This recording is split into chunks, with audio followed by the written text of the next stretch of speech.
je vous avoue que malheureusement je ne connais pas beaucoup de films qui traitent de sujets lesbiens, et notamment de films sur les lesbiennes noires. Et c'est pas qu'il n'y en a pas, c'est que je ne les connais pas, parce qu'ils sont pas assez mis en avant. Malheureusement, puisqu'on vit encore dans un monde très phallocentrique où les questions LGBT sont lues plutôt à travers les questions gays et masculines, ce qui est dommage. Donc du coup, j'ai pris un plaisir fou à regarder The Watermelon Woman. The Watermelon Woman, la femme pastèque en français.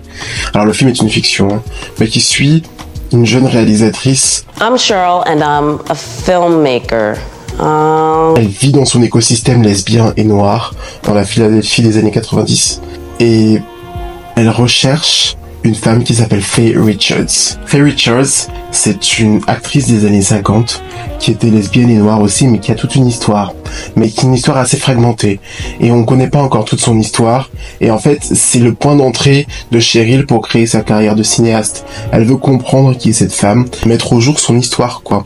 Et donc c'est assez intéressant à voir, puisque, en tout cas pour moi, en tant que futur cinéaste, en tant que wannabe cinéaste et will be cinéaste, puisqu'en fait, ce qu'on voit à l'écran, alors sous la forme d'un film documentaire, c'est la recherche d'une femme qui, à travers son objet d'étude, son film, c'est-à-dire retrouver la trace de cette femme, Faye Richards, et raconter son histoire et son identité.